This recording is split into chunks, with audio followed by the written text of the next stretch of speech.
Hey guys, and welcome back to my channel. Today I thought it would be fun to do a little bit of a twist on a get ready with me video where I share a bunch of my favorite makeup products of the moment and also use them to get ready for the day. The reason I'm not calling this a straightforward get ready with me video is because I'm probably wearing more makeup than I would on a normal day. As you guys know, I am in the healthcare field and tends to be a little bit more conservative in terms of how people do their makeup. I'm not saying that that's across the board in any way, and I'm also not saying that there's anything wrong with wearing more makeup at work. Honestly, if you're good at doing makeup, I say flaunt it and show off your skills. Although if I really were like going out to an event right now, probably could tack on like another 4 or 5 products.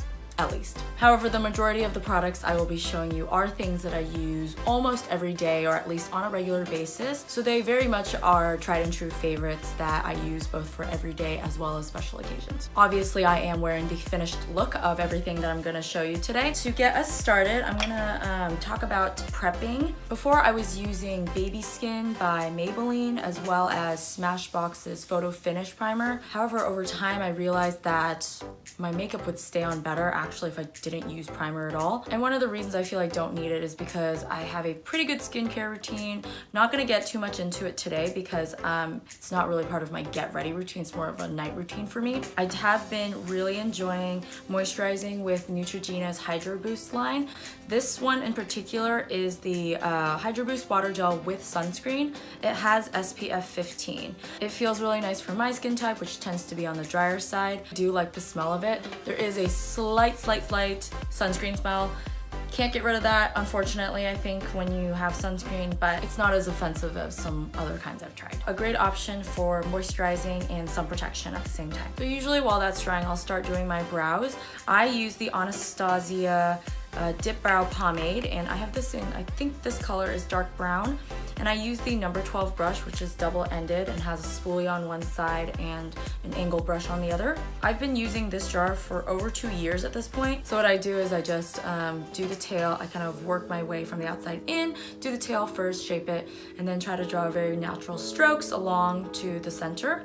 And when I get to the center, I try to draw like down to up strokes to mimic the growth of the hair. Finish that all up with the Anastasia brow gel. It is clear, it's kind of like a clear mascara sort of consistency, and it just applies with like a mascara wand. And now onto foundation. I have been a Giorgio Armani Luminous Silk stan for the last 2 years. I do realize it is very expensive and maybe out of budget for a lot of people. It's like the one thing I really splurge on. And that's not to say that the one I'm actually gonna use today is any cheaper, but I got it on clearance from Costco, so it does feel cheaper to me. Recently started trying this from Giorgio. It is the Aqua foundation, and I have the color 113. For a while, I've seen a lot of great reviews about this, but the only complaint people have really is that the shade range is very limited. I want to say there's like only 10 shades in the range, and they don't really cover what would be a normal spectrum of human skin. So if this brand wants to get on the train of inclusivity, I think this is a great time to do it. What I've been finding really helpful is actually mixing a bit of facial oil into my foundation. So I'll usually just take 1 pump of foundation, 1 drop of facial oil. This is the Biossance Squalane Vitamin C Rose Oil. Is that what it says? I've used it so much that the writing has rubbed off. I'll go check on that later. I also feel like it makes the foundation go on a little bit more smoothly, especially for me. I have a slightly drier skin type. I just dot it all over the face, buff it in.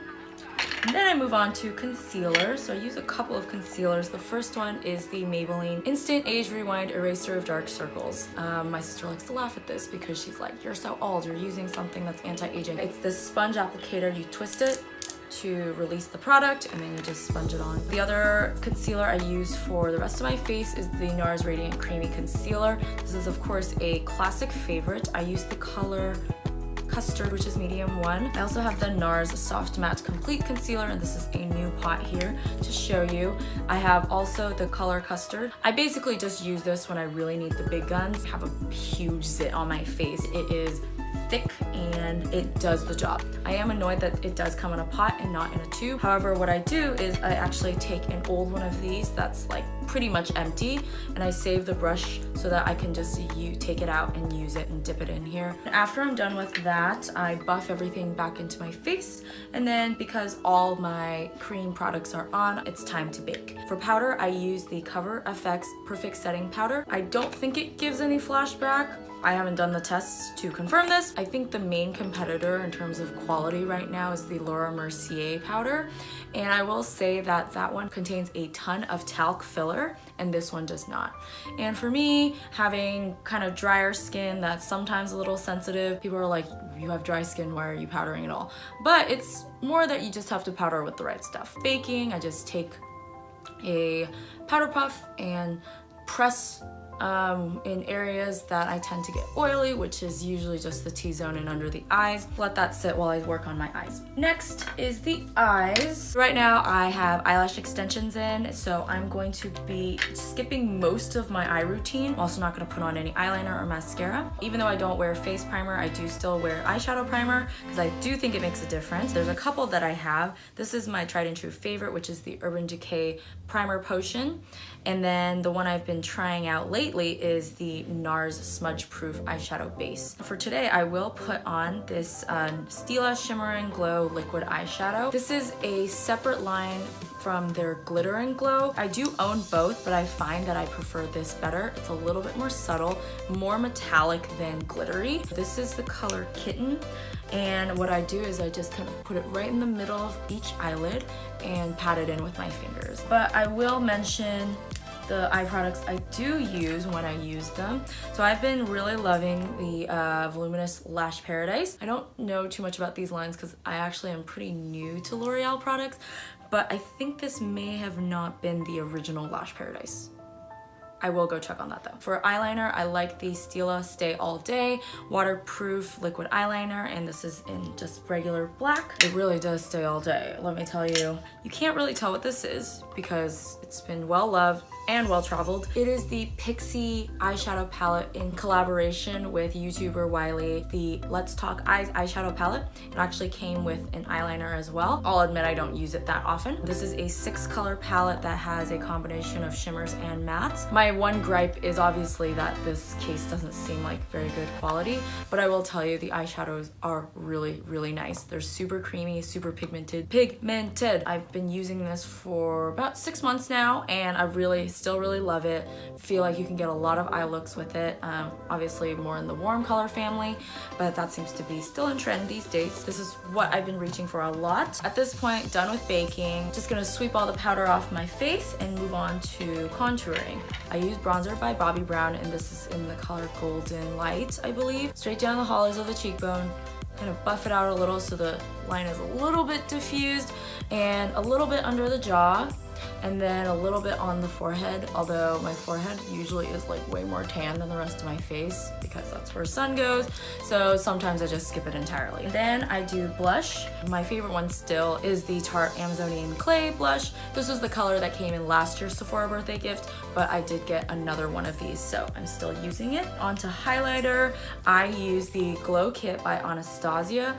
I got this while it was on sale and I absolutely love it. It comes with 4 shades. I typically only use the Tourmaline or the Summer or a combination of both. Sweep it everywhere that light hits the face, so on the tops of the cheeks, center of the forehead, down the nose bridge, a little bit at the tip of the nose, not too much, Cupid's bow, the middle of the chin as well. I'm not gonna do this on camera, but I do love using lip scrubs before putting on lipstick and lip products. So I have 2 right now that I really like. This is one by Herbivore, and this is one by French Girl. I'm going to be using one of my favorite lips of all time, which is the Maybelline Superstay Matte Ink.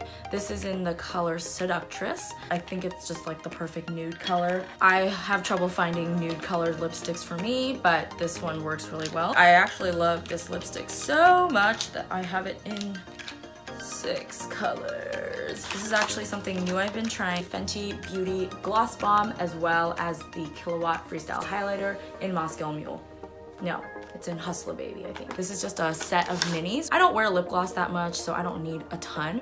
And what I really like about this is a very universal color, the most subtle color and subtle glimmer. So it's just really nice and natural. My most favorite part though is that the doe foot applicator is still the large size. Look at this tiny bottle compared to the huge applicator, and I like that they didn't skimp on the size of this just because this was a mini size. When I'm not just putting it on by itself, I will add just a tiny bit in the very middle. I'm told it gives an effect of making your lips look bigger. Who knows? I'm not using this today, but I have tried it out so far and really like it. This is the Kilowatt highlighter in Hustler Baby. That's what it looks like. A really, really nice color, and kind of more like a rose gold color, which I don't have as part of my Anastasia palette. We can't forget our last step, the setting spray. This is my favorite setting spray right now. It is by Morphe. It is the Continuous Setting Mist. It is in an aerosol form, which is unlike the spray form that everything else comes in, and it just comes out on its own, just like that. This one is almost out. I probably shouldn't be wasting it like this, but I just love how it smells and how it feels. And it also works really great to keep your makeup on all day. And there you go. That is a summary of how I got ready, at least today. I guess pretty similar to how I get ready most days. All told, I probably spend about 10-15 minutes getting ready on any given day. So it is a fairly quick routine. I will have the names of everything down below, and feel free to ask any questions you have about the things I use. Let me know in the comments what you thought about this video, and remember to like and subscribe to see more videos from me. Remember, makeup is not about doing things the right way or the wrong way. It's just doing things how you like. So have fun with it, and until next time, I will see you guys then.